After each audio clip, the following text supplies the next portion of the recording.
नमस्कार, मैं सुहानी सिंह। स्वागत है आपका। आगाज टाइम में वक्त हो चुका है मॉर्निंग आगाज का। चलिए नजर डालते हैं खास खबर पे। शाहजहांपुर के मदनापुर थाना क्षेत्र में अनिल गोलीकांड को लेकर आज पीड़ित परिजनों जिला मुख्यालय पहुंचे। पुलिस अधीक्षक से मिलकर न्याय की गुहार लगाई। परिजनों ने आरोपियों की गिरफ्तारी और अनिल को बेहतर इलाज की मांग की। 2 दिन पहले गाँव के दबंगों ने मामूली विवाद में अनिल को गोली मार दी थी। फिलहाल अनिल की हालत नाजुक बनी हुई है और मेडिकल कॉलेज में उसका इलाज जारी है। पुलिस ने जल्द गिरफ्तारी का भरोसा दिलाया है।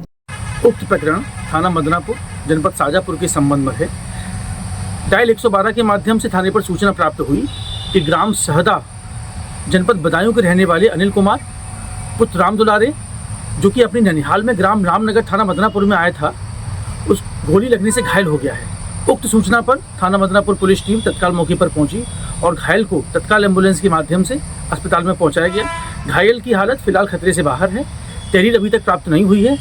आवश्यक कार्रवाई की जा रही है। सोनभद्र के चौपन विकास खंड के घटियता गांव में हाल में ही बनी सड़क की गुणवत्ता को लेकर ग्रामीणों में भारी नाराजगी है। ग्रामीणों का आरोप है कि ठेकेदार और अधिकारियों की मिलीभगत से घटिया सामग्री से सड़क बनाई गई है, जो बरसात में जगह जगह से टूटने लगी है। घास तक साफ नहीं की गई और रोलिंग एवं गिट्टी डालने का काम भी मानक के अनुसार ही हुआ है। ग्रामीणों ने विरोध प्रदर्शन भी किया है, लेकिन विभागीय कार्रवाई अब तक नहीं हुई है। क्या नाम है सड़क का? धर्मेंद्र कुमार। धर्मेंद्र जी, ये कौन सा गांव है? ये चंदौली गांव है। चंदौली। अभी जिस सड़क मार्ग पर हम लोग खड़े हैं, यहाँ जगह जगह पे देखने को मिला है कि घास जम गया है। ये सड़क की कब निर्माण हुई है और कैसे हुई है, ये विस्तार से आप बताएं।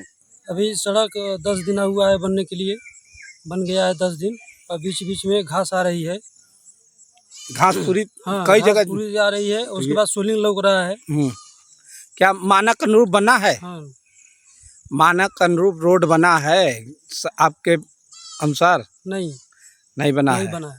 क्या इसमें कुटाई हुआ है या नहीं कुटाई नहीं हुआ है। कुटाई भी नहीं हुआ नहीं है? कुटाई हुआ, ऐसे ही बना के चले गए वो लोग। डामर सही डाले हैं? नहीं, डामर भी सही नहीं सही डाले। नहीं। बदायूं के उघैती थाना क्षेत्र के इखखेड़ा गांव में करंट लगने से एक दर्दनाक हादसा हो गया है। करंट की चपेट में आने से पिता की मौके पर ही मौत हो गई है, जबकि बेटा गंभीर रूप से झुलस गया है। परिजनों ने दोनों को आनंद फानन में सीएचसी पहुंचाया, जहां डॉक्टर ने पिता को मृत घोषित कर दिया है और बेटे को गंभीर हालत में रेफर कर दिया है। हादसे के बाद परिवार में कोहराम मच गया है। पुलिस ने शव के कब्जे में लेकर पोस्टमार्टम के लिए भेज दिया है। सोनभद्र में समाजवादी पार्टी के कार्यकर्ताओं ने इटावा की घटना और कानून व्यवस्था की गिरती हालत को लेकर जिलाधिकारी कार्यालय पर प्रदर्शन किया। सपा नेताओं ने आरोप लगाया कि भाजपा सरकार में जाति के आधार पर लोगों को प्रताड़ित किया जा रहा है। इटावा की घटना को दुर्भाग्यपूर्ण बताते हुए सपा जिला सचिव प्रमोद यादव ने कहा कि सरकार में कानून व्यवस्था पूरी तरह से ध्वस्त हो चुकी है। प्रदर्शन के बाद राज्यपाल के नाम से ज्ञापन सौंपा गया।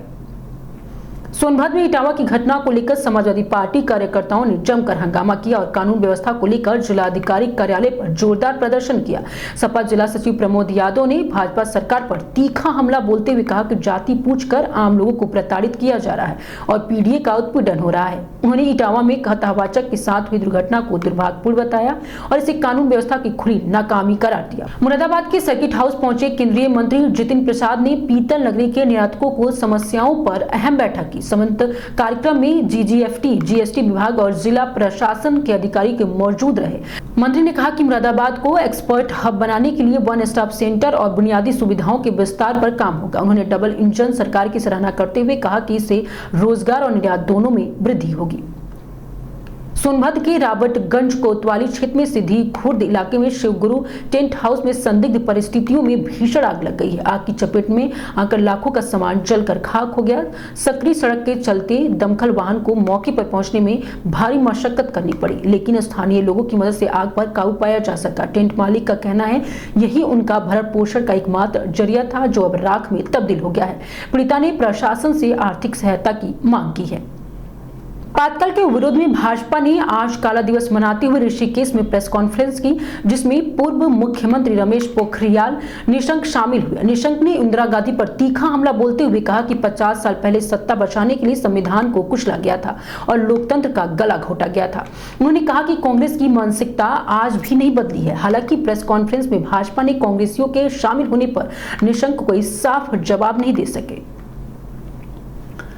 रांची में ब्राउन शुगर के अवैध कारोबार पर बड़ी कार्रवाई करते हुए झारखंड पुलिस ने एक बड़े नेटवर्क का भंडाफोड़ किया है और गोड्डा थाना क्षेत्र में अशोक कुंज कश्यप विहार स्थित एक किराए के मकान में इस धंधे को संचालित किया जा रहा था। वरिष्ठ पुलिस अधीक्षक सह डीआईजी चंदन सिंह ने प्रेस वार्ता में बताया कि 2 युवकों को गिरफ्तार कर उनके पास से 400 पुड़िया ब्राउन शुगर बरामद की गई है। पुलिस ने इसे नशे के खिलाफ बड़ी सफलता बताया है। देश भर में भाजपा ने कांग्रेस द्वारा 50 साल पहले लागू की गई इमरजेंसी के विरोध में कार्यक्रम आयोजित किए। बोकारो में भाजपा ने प्रदेश उपाध्यक्ष नीलकंठ सिंह मुंडा और पूर्व विधायक अमित मंडल ने इसे लोकतंत्र का सबसे काला अध्याय बताया। अमित मंडल ने लालू यादव पर भी हमला किया, कांग्रेस को लोकतंत्र की हत्या करने वाली पार्टी करार दिया।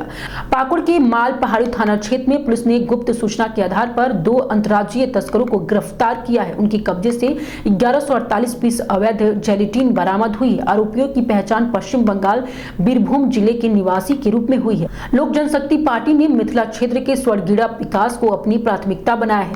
पार्टी की प्रवक्ता डॉक्टर विनय कुमार झा ने बताया कि केंद्रीय मंत्री चिराग पासवान मिथिला की संस्कृति और आर्थिक महत्ता को समझते हैं और विकास के लिए विशेष योजनाएं भी बना रहे हैं। पार्टी शिक्षा, स्वास्थ्य, रोजगार और बुनियादी ढांचे के क्षेत्र में तेजी से काम कर रही है। डॉक्टर झा ने युवाओं से इस विकास यात्रा में सक्रिय भागीदारी की भी अपील की है। उधम सिंह नगर के खटीमा में उद्यान एवं खाद्य प्रसंस्करण विभाग द्वारा 5 दिवसीय आम प्रसंस्करण प्रशिक्षण कार्यक्रम का संपन्न हुआ है। लगभग 45 महिलाओं ने आम के अचार, पन्ना और चटनी बनाने का प्रशिक्षण लिया। नगर पालिका अध्यक्ष रमेश चंद्र जोशी ने महिलाओं को लखपति बनाने का भरोसा दिया और स्वावलंबन के लिए समर्थन का आश्वासन भी दिया। विभाग आगामी समय में भी प्रशिक्षण कार्यक्रम आयोजित करेगी।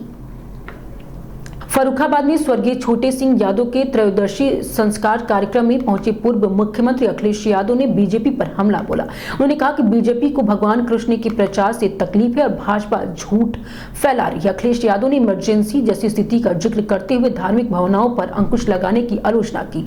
साथ ही उन्होंने पुलिस प्रमोशन और भ्रष्टाचार पर भी सवाल उठाए और कहा कि समाजवादी पार्टी की सरकार में झारखंड के पूर्व मुख्यमंत्री और झारखंड मुक्ति मोर्चा के संस्थापक शिबू सोरेन को दिल्ली के गंगाराम अस्पताल में भर्ती कराया गया है।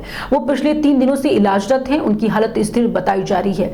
झामुमो के केंद्रीय महासचिव सुप्रियो भट्टाचार्य ने उनकी सेहत को लेकर जनता को थोड़ी राहत मिली है। शिबू सोरेन पार्टी के लंबे समय से प्रमुख नेता और संरक्षक हैं। सीबीएसई ने 10वीं बोर्ड परीक्षा साल में 2 बार आयोजित करने का फैसला लिया है। जी हां, 2026 से पहले परीक्षा फरवरी और दूसरी मई में होगी। फरवरी परीक्षा के नतीजे पहले मई में, परीक्षा के नतीजे जून में जारी किए जाएंगे। इससे छात्रों को परीक्षा देने और बेहतर तैयारी करने का मौका भी मिलेगा। संविधान हत्या दिवस पर केंद्रीय गृह मंत्री अमित शाह ने कहा कि आपातकाल के दौरान प्रधानमंत्री नरेंद्र मोदी एक युवा आरएसएस प्रचारक के रूप में भूमिगत रहे और जयप्रकाश नारायण के नेतृत्व में 19 महीने चले आंदोलन में सक्रिय रूप से भाग लिया। उन्होंने मीसा के तहत बंद लोगों की परिवारों की मदद की और भूमिगत समाचार पत्रों का वितरण भी किया है।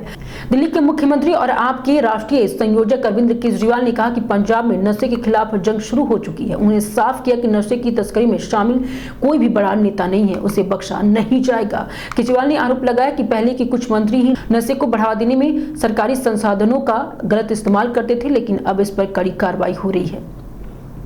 भाजपा सांसद संबित पात्रा ने कांग्रेस अध्यक्ष मल्लिकार्जुन खड़गे की पीएम मोदी पर टिप्पणी को निंदनीय बताया। उन्होंने कहा कि कांग्रेस नेता आपातकाल की पीड़ा समझ नहीं पाते। जब लाखों लोग जेलों में डाल दिए गए थे तो पात्रा ने सोनिया गांधी के परिवार पर भी सवाल उठाते हुए पूछा कि उनका परिवार भारत के स्वतंत्रता संग्राम में कहां था। पहलगाम आतंकी हमले में कांग्रेस अध्यक्ष मल्लिकार्जुन खड़गे ने कहा कि उन्होंने इस घटना पर विशेष सत्र बुलाने का अनुरोध किया था, लेकिन इसे ठुकरा दिया गया। उन्होंने सर्वदलीय बैठक बुलाने की भी मांग की थी, जिसे नजरअंदाज कर केंद्र ने बिहार में चुनाव प्रचार शुरू कर दिया था। मॉर्निंग आगाज में आज के लिए सिर्फ इतना ही। देखते रहिए आगाज टाइम्स।